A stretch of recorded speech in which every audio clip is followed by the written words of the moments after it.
We'll just get into the questions. How about that?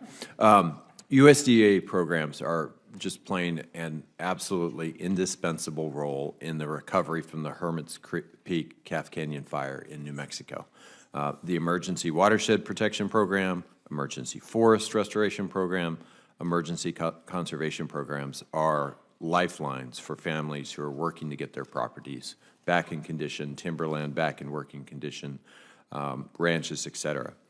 At the end of last year, we passed nearly $1 billion in supplemental funding for these USDA emergency programs, and I was just hoping you could give me a little bit of a progress update on how you feel the implementation is going. Well, I'm pleased with the fact that Chief Cosby at NRCS has allocated $133 million from the conservation programs in a direct effort to try to address the 9 projects that are of significance and importance. And obviously, the Forest Service has been quite diligent in making sure that resources are being provided to communities.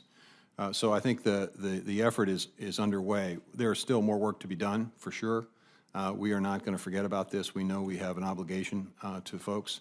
I would say that I was pleased with the opportunity that the governor provided for us to have kind of the equivalent of a job fair in New Mexico, where we basically brought all of the various departments, all of the various entities together in a gymnasium and basically gave people an opportunity to apply for various programs. So if there is something more that we need to do, obviously, Mr. Chairman, I'm more than happy to hear from you and from your staff, but we're certainly focused on this and understand the importance of it. I think it's important for people to realize that these are not one-time emergencies, because you have the emergency, and in this case, that fire lasted a really long time. People are out of their homes. And then you have the floods that come afterwards. Every year we have, about half of our precipitation in the late summer in what we call the monsoon season, and then you're just right back in emergency situations once again. And so the coordination between all the departments that are really helping with this recovery is much appreciated, and we will continue that dialogue. Chronic wasting disease is an issue of particular importance to both the ranking member and myself. We passed some new authorities last year with the Chronic Wasting Disease and Research Management Act. As you know, CWD is a fatal disease that affects deer, elk, and moose.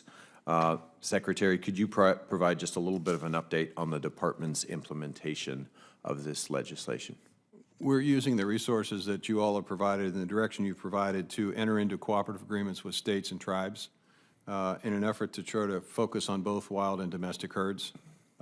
Basically, we're splitting the resources between those two. I think it's important. We also are looking at the role of research, trying to determine exactly how this is transmitted from wild to domestic and domestic to wild, so that we get a better understanding and appreciation for what we can do to mitigate the consequences of this and ultimately, potentially, hopefully, at some point in time, eradicate it. But we're working on cooperative agreements right now.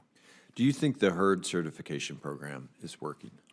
Well, we're in the process of seeking public input to make sure that as we implement this, that we do it in the right way and that we do it consistent with what people believe this certification program should provide. I would say that I would be in a better position to respond to your question in a month or two after we've had that public input and we've given a sense of how to design this program. We'll circle back on that for sure. Rural housing, I want to focus on your preservation strategy for multifamily rental housing for a moment. For the second year, the budget proposes decoupling 2 really important programs: financial assistance for affordable housing rehabilitation and construction and project-based rental assistance. These changes will help maintain and improve access to safe, affordable housing for low-income Americans. And I was really pleased that the fiscal 23 Senate bill supported this crucial policy solution. Absent this fix, more than 500 families in New Mexico alone and 65,000 families across the nation could lose access to affordable housing over the next 10 years. So, Secretary, can you tell us how USDA will implement those changes if they're enacted? Well, this was obviously a process which will require us to go through a rulemaking process, Senator, but it's really critically important that we get this done because, as I said earlier, we've got a circumstance where there are more mortgages getting paid off As they get paid off, we lose those rental units unless there's a mechanism for continuing them. And we have a voucher program, but the voucher program is only providing resources to cover a portion of the rental units that are lost. And the reality in rural America is those rental units are absolutely essential for small towns and communities. They're just simply, they're necessary. So unless we decouple, unless we figure out ways in which we can encourage reinvestment back in these facilities and continue to provide housing that's affordable for folks, we're going to have a serious problem in communities, which is why we continue to ask for the decoupling and ask for the assistance in making this happen. Yeah. I want to ask you as well about single-family housing recapture and that proposal around the balloon payments, but I am over my time, so I'm going to turn things over to the ranking